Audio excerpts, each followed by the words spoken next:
ഞാൻ കാണിച്ചു തരാം. ഇതുപോലെ ഒരു പാത്രം എടുത്തിട്ട് അത് നല്ലവണ്ണം നമ്മൾ ചൂടാക്കുക.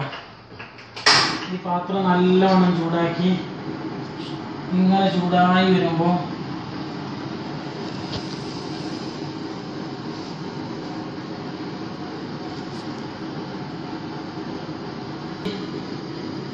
ഈ കുടം നന്നായി ഇതുപോലെ ചൂടായി വരുമ്പോൾ നമ്മൾ ഇതുപോലത്തെ ചവനപ്പ് എടുത്തിട്ട് ഇതിലേക്ക് പാരുക.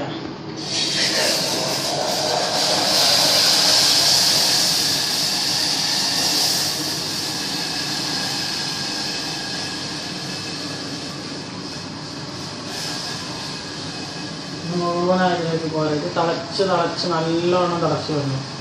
ഇങ്ങനെ തിളച്ച് കുറുന്നനായാൽ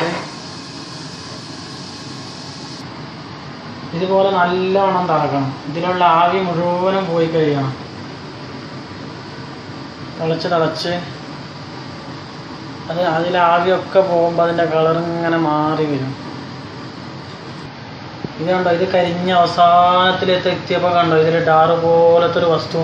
ഇതിലെല്ലാ വെള്ളങ്ങളും നീരുകളും പോയി കഴിഞ്ഞ് ഇതിപ്പോൾ വെറും ഡാറ് മാത്രമായി. ഇത് നമ്മൾ കുടം പറ്റ കേടുവന്നു. പക്ഷെ അതുകൊണ്ട് നിങ്ങൾക്ക് ഉപകാരപ്പെടുമെന്നുള്ളത് കൊണ്ടാണ്. കണ്ടോ കറുത്ത പുകകൾ ഇതുകൊണ്ട് വരുന്നുണ്ടോ. ഇതാണ് നമ്മളെ ശരീരത്തിൽ ചെല്ലുന്നത്.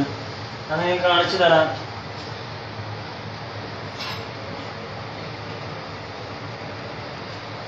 ഇതിലേക്ക് നിങ്ങൾ നോക്കൂ. ഇതിലേക്ക് കറുത്ത ഒരു പുക കണ്ടില്ലേ? ഇതാണ് നമ്മുടെ ശരീരത്തിൽ ചെല്ലുന്നത്. സവനപ്പിൻ്റെ പോലാണ്, കറുത്ത സവനപ്പാണ്. കൊക്കക്കോളയോ പെപ്സിയോ ഒന്നും അല്ലത്. ഈ കറുത്ത സാധനങ്ങളാണ് നമ്മുടെ ശരീരത്തിൽ ചെന്ന് നമ്മുടെ ശരീരത്തിൽ ഉണ്ടാക്കുന്ന രോഗങ്ങളെ കുറിച്ച് നിങ്ങളൊന്ന് ആലോചിച്ച് നോക്കാം.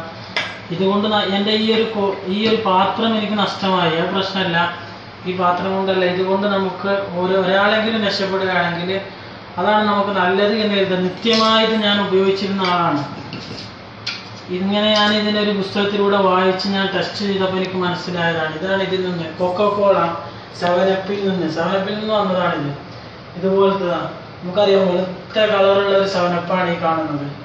ഏതുപോലെ വെറും ഡാറാണ് ഈ കാണുന്നത്. ഇത് നമ്മുടെ ശരീരത്തിൽ ചെന്നാൽ നമ്മുടെ ശരീരത്തിൽ ഉണ്ടാക്കുന്ന രോഗം എന്തൊക്കെയാണെന്ന് ഞങ്ങളൊന്ന് ആലോചിച്ച് നോക്കുകയാണെങ്കിൽ, ആ പച്ചവെള്ളം അതിലെ നീരൊക്കെ പോയി കഴിഞ്ഞപ്പോൾ ഉണ്ടായ വസ്തുവാണിത്. ഇതുകൊണ്ടൊരു കുടം നഷ്ടമായി. ഇത് നിങ്ങൾ പറ്റുന്നിടത്തോളം എല്ലാവർക്കും ഷെയർ ചെയ്യണം. ഈ കാണുന്നതാണ് ഒരു സെവനപ്പ് മുഴുവനായിട്ട്. ഇത് നമ്മുടെ ശരീരത്തിൽ ചെന്നാലുണ്ടാവുന്ന ബുദ്ധിമുട്ടുകൾ എന്തൊക്കെ, നമ്മുടെ ശരീരത്തിൽ എന്തൊക്കെ രോഗങ്ങൾ ഉണ്ടാക്കി തീർക്കുക. ഇതെല്ലാവർക്കും നിങ്ങൾ പറ്റുന്നിടത്തോളം ഷെയർ ചെയ്തിട്ട് കഴിയുന്നിടത്തോളം ഇത് ഒഴിവാക്കണം. ഓക്കെ, ഇതെല്ലാവരും ഷെയർ ചെയ്യുമല്ലോ. എന്നാൽ ശരി, അടുത്ത ആഴ്ച നമുക്ക് വീണ്ടും കാണാം. അസ്സലാമു അലൈക്കും.